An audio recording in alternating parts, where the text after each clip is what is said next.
Bem, boa noite, meu povo, galera bonita, meus estudantes queridos. Eu quero, em primeiro lugar, antes de começar a nossa videoaula de hoje, agradecer aos estudantes que se inscreveram no canal, que têm me ajudado a fazer valer esse canal, que ainda está novinho, está começando engateando, mas espero que com o tempo a gente possa crescer, e esse canal possa ajudar vocês no caminho da aprendizagem em relação à linguagem. Bem, a gente está retomando a nossa revisão de olho no Enem, área de linguagem, língua portuguesa. E na primeira videoaula nós falamos sobre a leitura. Quem perdeu esse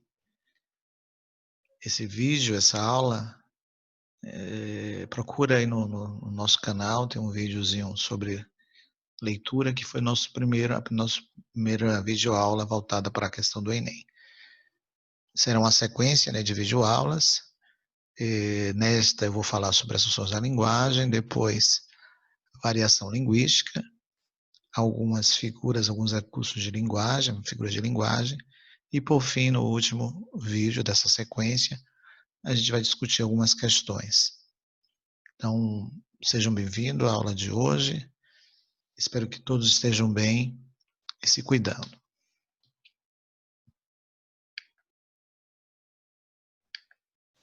Então, vamos começar a falar sobre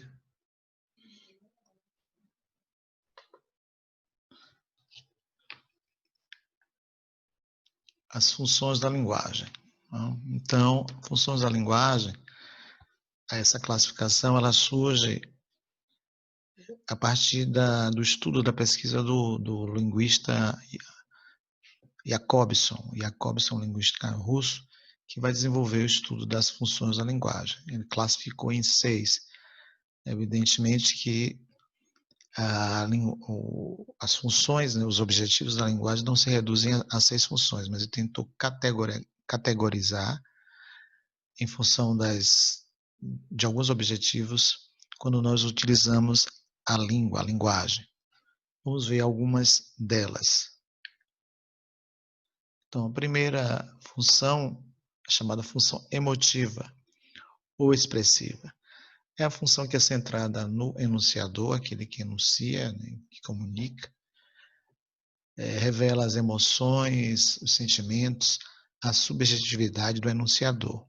Algumas marcas muito presentes no chamado discurso de primeira pessoa, o eu, a presença dos pronomes pessoais, as marcas, pronomes possessivos da primeira pessoa, minha.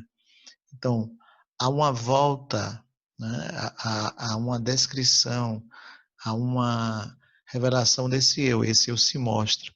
Então, em qualquer texto que vocês perceberem que há uma opinião, que a subjetividade do enunciador se mostra, nós temos a função emotiva ou expressiva. Um exemplo, a felicidade da clientela tornou-se o calvário da empresa. Observe, a princípio vocês podem pensar, mas professor, o senhor acabou de falar que a função emotiva se revela através das marcas da subjetividade de quem enuncia, que para Jacobson é chamado de emissor. Sem dúvida, vocês não percebem de forma explícita a marca da subjetividade, mas quando você se atém ao enunciado e quando ele afirma, né, que a felicidade da clientela tornou-se o calvário da empresa, o termo calvário aí sendo empregado de forma metafórica, que remete aos sentidos negativos da palavra calvário. Calvário é oriundo do universo, do discurso religioso, e simboliza justamente o sofrimento, toda a dor, né, o sofrimento, a dor, pelos quais Jesus passou. E, metaforicamente, esse sentido se estende, né, de sofrimento, de dificuldade, para objetos ou para pessoas. Então, você tem aí uma significação que é negativa. Como é negativa? Porque o enunciador, ao selecionar essa marca, quis imprimir a sua opinião em relação àquilo que ele pensa. Então, embora não tenha as marcas aí do sujeito, do eu, mas há uma apreciação desse sujeito ao utilizar, empregar uma palavra, né, que remete a sentidos negativos. Então, é preciso prestar atenção. Não necessariamente a função emotiva é aquela que o enunciador vai expressar o seu ponto de vista, suas emoções, seus sentimentos, seus valores em relação a determinado conteúdo, determinada situação.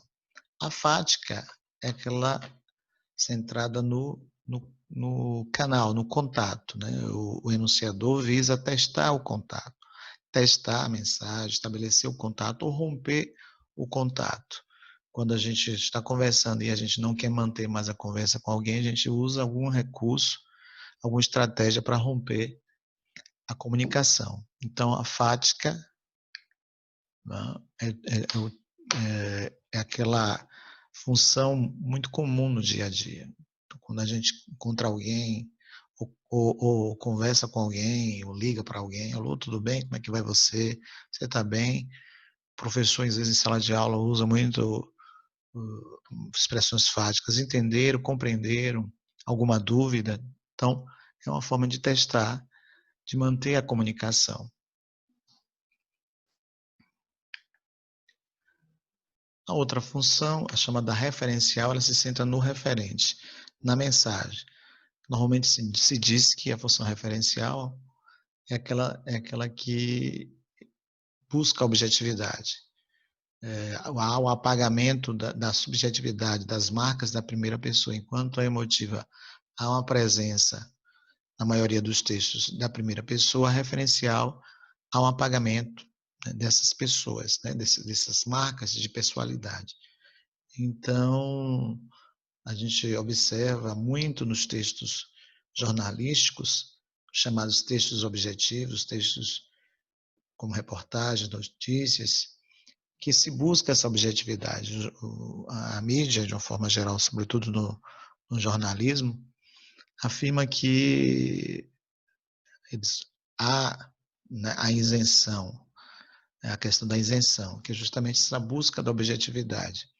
Mas, evidentemente, mesmo com o apagamento dessas marcas pessoais, a forma como o enunciador, o jornalista, ele seleciona, né, os fatos, tem um fato, mas como ele vai dizer, vai textualizar isso, demonstra que mesmo nessa função não existe objetividade.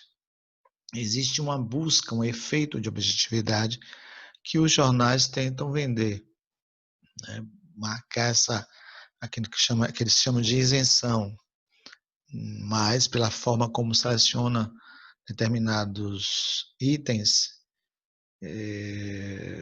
como estrutura e organiza o texto, já demonstra um ponto de vista. Mas, a princípio, a referencial é aquela que há um apagamento dessas marcas desse sujeito, né? Então, normalmente, ela é centrada na terceira pessoa. Vocês têm aqui, por exemplo, vou tirar aqui, governo federal anuncia a terceira parcela do auxílio. Ora, a princípio você vê realmente uma função referencial, centrada no referente, na mensagem, busca uma objetividade. Mas se nós observarmos, né, essa manchete, ela pode apresentar alguns valores aí de forma implícita, né? A terceira parcela do auxílio. A princípio, você não vê nenhum item de subjetividade. Então, aquilo que é dito é verdadeiro, mas é preciso questionar, né? Realmente houve, ele anunciou a terceira parcela do auxílio. As pessoas de fato receberam, né? Quem recebeu, como recebeu. Então, todas essas questões podem ser pensados a partir dessa função referencial. Mas, a princípio, a gente imagina aqui que não há marcas dessa subjetividade. Não tem. Eu acho, eu penso que o governo federal anuncia. Não, o governo anuncia a terceira parcela do auxílio. Por isso que se diz que os textos jornalísticos, eles buscam essa objetividade, ou esse efeito de objetividade. Passamos agora, vamos ver as mais 3 funções da linguagem para finalizar esse vídeo. A apelativa, né, a função apelativa é aquela que busca, centrada no destinatário, busca persuadir esse destinatário, busca convencê-lo usando estratégias de apelo, né? Estratégias discursivas, estratégias afetivas, estratégias emocionais, muito comum na linguagem publicitária, no universo publicitário, porque o objetivo da publicidade é justamente vender uma ideia ou vender um produto, e o faz a partir desses recursos, dessas estratégias, né? Pesquisas de opinião, perfil do público, tudo isso é pensado para saber qual o gosto daquele público, o que é que ele deseja, o que é que ele almeja, e aí, em função disso, dessa pesquisa, desenvolver uma propaganda, um outdoor, buscando seduzir esse público-alvo. Vamos ver um exemplo mais simples. Invista em um bom negócio. Então, aqui há um apelo, né, se dirige a um enunciador, invista em um bom negócio, provavelmente é alguém da área empresarial que lida com o mercado, a marca do imperativo, que é muito comum nesse tipo de função, né? Compre, aproveite nas suas ofertas, invista, faça um curso. Então, todas essas marcas, né, são marcas do imperativo. Então, o tempo todo nós somos bombardeados, nós abrimos o celular, né, tem uma oferta de um produto, de um remédio, de um curso, até os canais, no Instagram. Eu mesmo me valido dessa função ao solicitar, ao pedir a vocês que se inscrevam no canal, comentem, dê um like. Então, todas essas formas verbais, esses atos de fala, revelam, demonstram a função apelativa. A função poética é aquela centrada na organização da mensagem. A função poética é aquela que explora a palavra nos seus múltiplos sentidos, nos sentidos não comuns da palavra.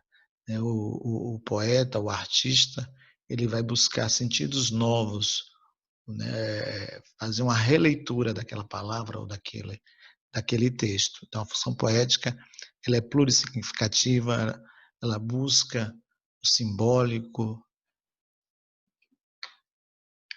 Vamos ver um exemplo aqui do Fernando Pessoa, um versinho: navegar é preciso, viver não é preciso.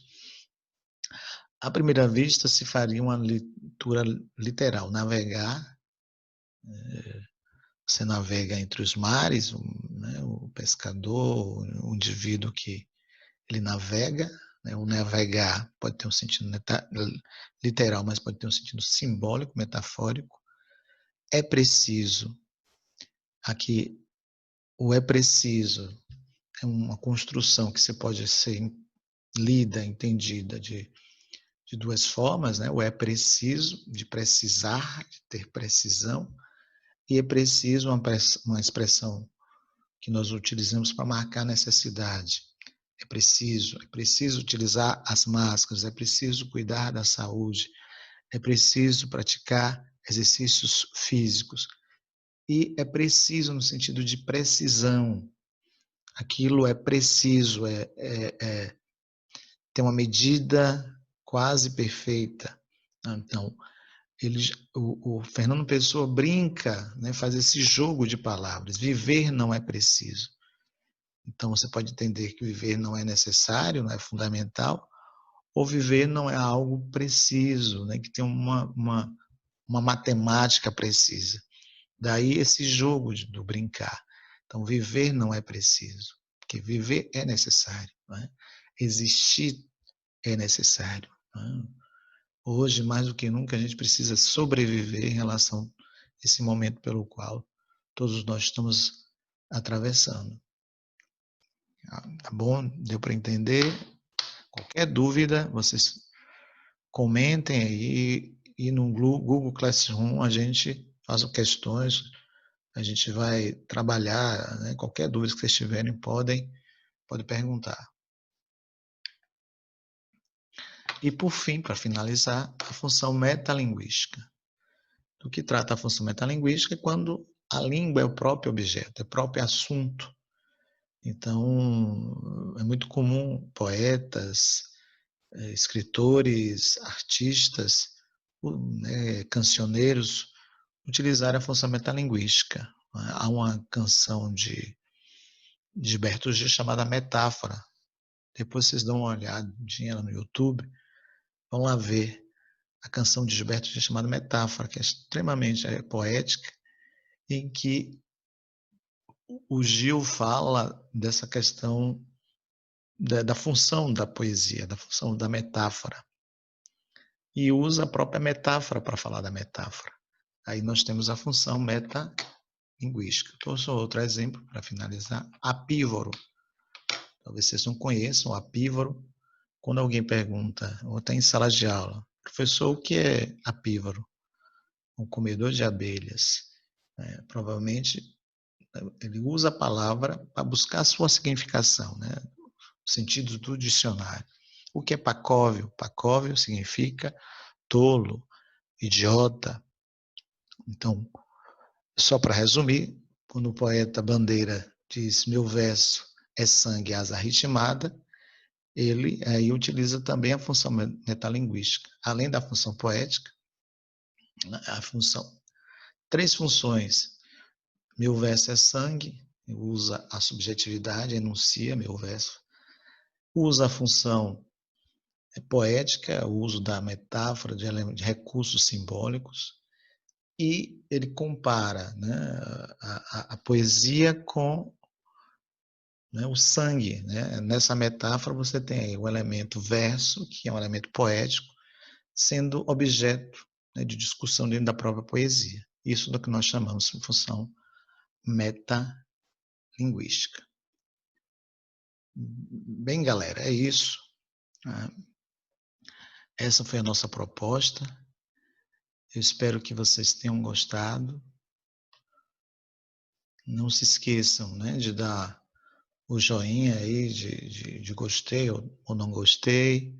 Enfim, comentar alguma coisa e qualquer dúvida no Google Classroom, a gente esclarece as coisas. E na próxima videoaula a gente vai falar um pouco sobre a variação linguística, né? O que é língua, as características da língua, por que a língua varia, o que é norma, né? Padrão, norma culta.